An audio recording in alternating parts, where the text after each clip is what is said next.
8वें अंतर्राष्ट्रीय योग दिवस पर आप सभी को बहुत बहुत शुभकामनाएं।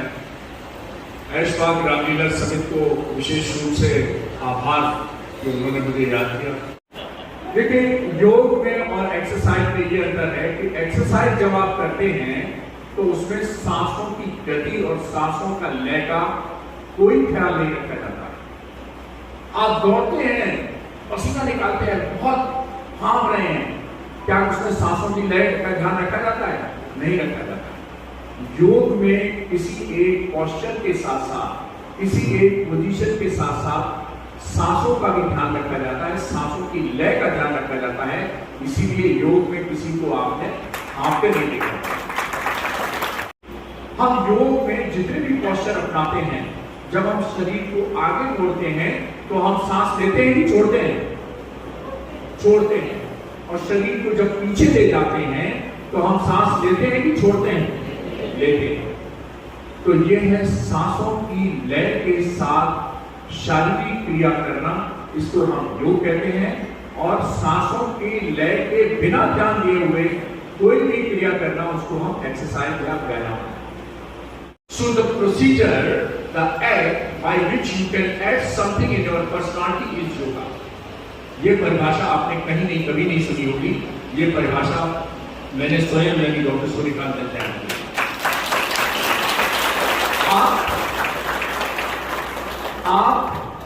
आपने बचपन में बहुत से लोग हैं जिन्होंने हिंदी मीडियम से पढ़ा होगा, और उसमें कहा जाता था कि निम्नलिखित का योग करिए।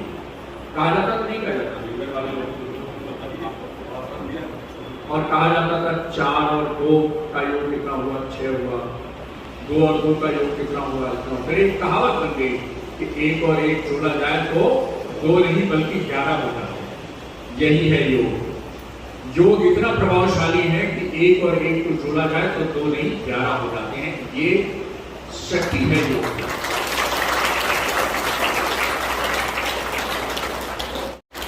मैं बात कर रहा था योग के आयामों की। 3 आयाम हैं। एक आप करते हैं आसन। आसन वो होते हैं जो आपके हर जोड़ को खोलते हैं। होता नहीं जैसे ऊपर बढ़ती है, ये घुटने में दर्द, ये कमर में दर्द, ये यहाँ दर्द, ये यहाँ दर्द। अरे भाई, कुछ आसन करते रहिए तो दर्द क्यों हो? नहीं होगा। तो आपको, अगर आपका ब्लड सर्कुलेशन अच्छा रहेगा तो आपका बीपी बढ़ेगा कि घटेगा, या सीधा नॉर्मल रहेगा? अगर ब्लड सर्कुलेशन रहेगा तो आपका बीपी नॉर्मल रहेगा। तो हार्ट के कार्डियोलॉजिस्ट के पास जाना पड़ेगा कि नहीं जाना पड़ेगा? नहीं जाना पड़ेगा। आपका ब्लड संचरण अच्छा रहेगा, रक्त संचरण अच्छा रहेगा, तो रक्त का थक्का जमेगा कि नहीं जमेगा? नहीं जमेगा। तो ब्लॉकेज नहीं होंगे, और ब्लॉकेज नहीं होंगे तो आपको कार्डियोलॉजिस्ट के पास नहीं जाना पड़ेगा। और जब आप करते हैं कुछ ऐसे आसन जहां पर आपके शरीर पेट के बीचों बीच में जोर पड़ता है, जैसे पश्चिमोत्तासन, जैसे मंडूकासन, जैसे गौमुखासन, तो यहाँ पे क्या होता है? ठीक है, यहाँ पे होता है पैंक्रियाज। और पैंक्रियाज में क्या बनता है? कौन सा हार्मोन बनता है? इंसुलिन। तो ये भी स्टिमुलेट होता रहता है, और इंसुलिन आपका प्रोडक्शन फैक्ट्री में चालू रहता है, बीटा सेल्स एक्टिवेट होती रहती हैं। तो आप कौन सी बीमारी से बच जाते हैं? डायबिटीज से बच जाते हैं। हम आते हैं फिर आसन के बाद, अब हम आते हैं प्राणायाम। अभी प्राणायाम 2 शब्दों से मिलकर बना है, प्राण प्लस आयाम। क्या मतलब हुआ? Extension of breathing. प्राण का मतलब है प्राणवायु, प्राणवायु मतलब ऑक्सीजन। जो ऑक्सीजन लेते हैं, प्राण लेते हैं, इसका आयाम कर दिया। आयाम को बोलते हैं एक्सटेंशन। तो अंग्रेजी में इसको कहेंगे एक्सटेंशन। प्राणायाम जब आप करते हैं, आपने देखा होगा, आप घर के अंदर सोफा, कालीन और वॉशर रखते हैं तो एक वैक्यूम क्लीनर से सफाई करते नहीं करते हैं? तो वैक्यूम क्लीनर में क्या होता है? हवा तेज जाती है तो वो सफाई कर देती है। अगर प्राणायाम में हवा तेज जा रही है तो सांस की नलियों की क्या करेगी? सफाई करेगी। आज मैं वो बिल्कुल नहीं बोलूंगा जिसकी सुनने की आप उम्मीद लेके आए। आज मैं वो बिल्कुल नहीं बोलूंगा जो आप 20 बार सुन चुके हैं, कम से कम 8 बार तो सुन चुके हैं। आज मैं वो बताऊंगा कि डॉक्टर की दृष्टि में प्राणायाम क्या होता है। तो जब ये फेफड़ा तेज सांस आप लेते हैं तो वैक्यूम क्लीनर का तरह प्राणायाम करता है। अब प्राणायाम एक वैक्यूम क्लीनर है, किसी ने बताया? आज की प्रेस रिलीज के हेड यही जानना चाहिए कि प्राणायाम जो है वो वैक्यूम क्लीनर का काम करता है और पूरे फेफड़े की सफाई करता है। तो फेफड़े का झाड़ू भी होती है और पोछा भी होता है। झाड़ू तो हो गई प्राणायाम, वैक्यूम क्लीनर हो गया प्राणायाम, और पोछा क्या है? अगर आप 24 घंटे में एक बार भाप ले लेते हैं तो ये पोछा हो गया। तो आज आपने सीखा कि क्यों यहाँ से झाड़ू लगती है, वैक्यूम क्लीनर की तरह सफाई होती है फेफड़े की, और पोछे की तरह की सफाई होती है।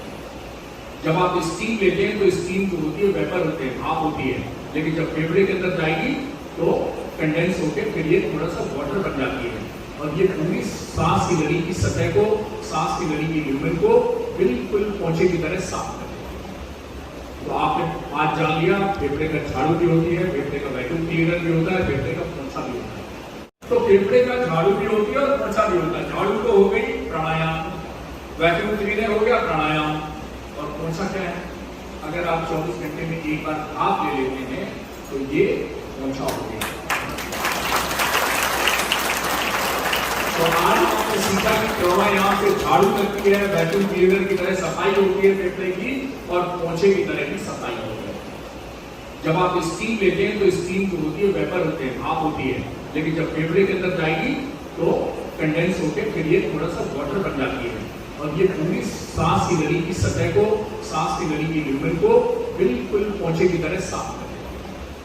तो आपने आज जान लिया, फेफड़े का झाड़ू भी होती है, फेफड़े का वैक्यूम क्लीनर भी होता है, फेफड़े का पोछा भी होता है। अब जब सांस लेते होंगे, एक बीच में प्रश्न की बात पूछ लीजिएगा, जब आप सांस लेते होंगे तो फेफड़ा जब फैलता है, सिकुड़ता है, तो इसके लिए कुछ मांसपेशियां काम करनी होती होंगी, ये होती होंगी, बताइए। जैसे आप जिम में जाते हैं, सलमान खान और अक्षय कुमार की तरह ऐसे ऐसे करते हैं, बाइसेप्स ट्राइसेप्स की मसल्स बन जाती हैं, आपकी नहीं बन जाती है, ये 6 एब्स बन जाते हैं वगैरह वगैरह, आपने देखी होगी लोगों की बॉडी। तो क्या प्राणायाम करने से कुछ बॉडी बिल्डिंग भी हो जाती है, कुछ मसल्स भी बनती हैं? पूछिए, पूछो तो बताएं। नहीं पूछोगे, जिज्ञासा नहीं तो हम क्यों बताएंगे? मम्मी भी बच्चों को दूध तब पिलाती है तो बच्चा बनता है। तो जो सांस की मसल्स हैं उनकी टोन बढ़ाती है, बिल्कुल उसी तरह जैसे जिम जाने से बाइसेप्स, ट्राइसेप्स और एब्स बना लेते हैं आप, उसी तरह सांस की मसल्स होती है बीच में, ये जो फेफड़ा है, चेस्ट है, इसके बीच में मसल होती है डायफ्राम, या पसलियों के बीच में मसल्स होती है इंटरकॉस्टल मसल्स, इन सबका स्टेमिना बढ़ जाता है। तो प्राणायाम करने से जो सांस की मसल्स हैं, नाम मत याद रखिए, सांस की मसल्स हैं, जो रेस्पिरेटरी मसल्स हैं, जो वेंटिलेटरी मसल्स हैं, उन सबका स्टेमिना बढ़ जाता है।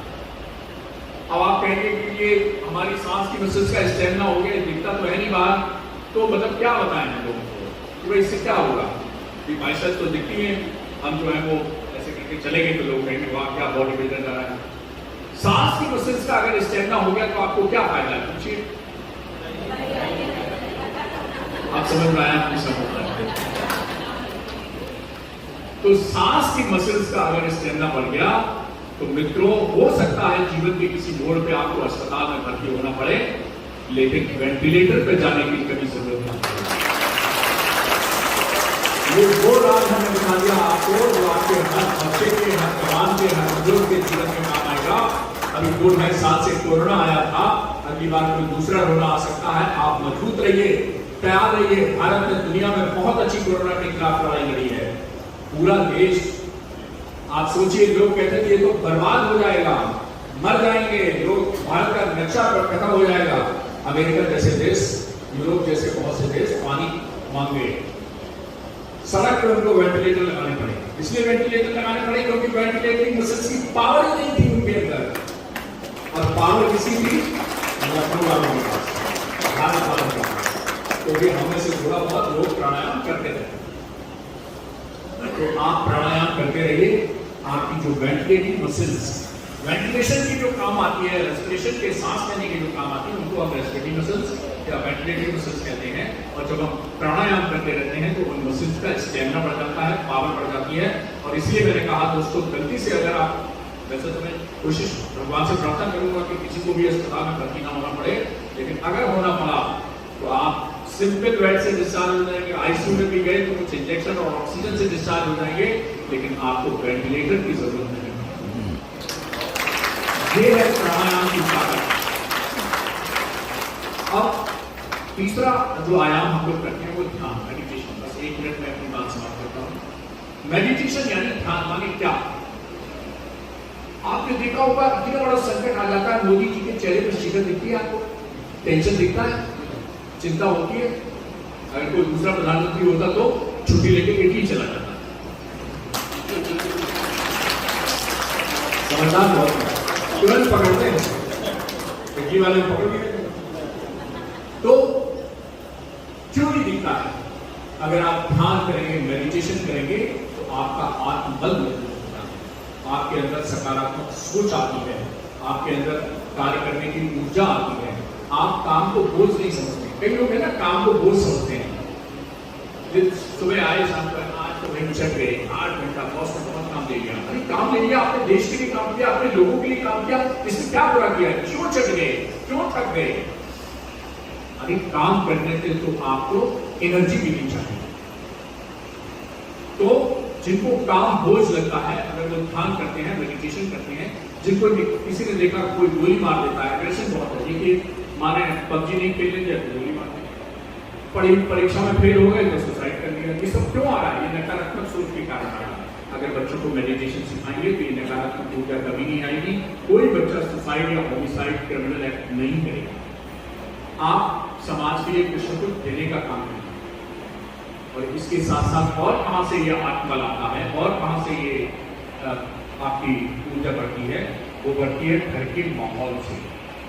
घर में अगर सब कोई मोबाइल पे व्हाट्सएप ही देखता रहेगा, आपस में बात नहीं करेगा, हंसी खुशी की बातें नहीं होंगी, लड़ाई झगड़े होंगे, बड़े बुजुर्गों की रिस्पेक्ट नहीं होगी, तो उस घर के अंदर क्या होगी? नेगेटिव ऊर्जा आ जाएगी। और जिस ऊर्जा में आप रहेंगे, आप देखते हैं ना वॉश बेसिन में बाईं तरफ खोलिए तो गर्म पानी है, दाईं तरफ खोलिए तो ठंडा पानी है। तो अगर आप घर में नकारात्मक ऊर्जा रखेंगे तो थोड़ी थोड़ी ऊर्जा आपके भी अंदर आएगी और आप भी नकारात्मक हो जाएंगे। इसलिए घर का वातावरण कैसा होना चाहिए? प्रेम में होना चाहिए, आनंद में होना चाहिए, खुशी खुशी वाला होना चाहिए। और हाँ, बुजुर्ग जितने हैं उन सबको सम्मान मिलना चाहिए, रिस्पेक्ट मिलनी चाहिए, बच्चों को गुलाब मिलना चाहिए। क्या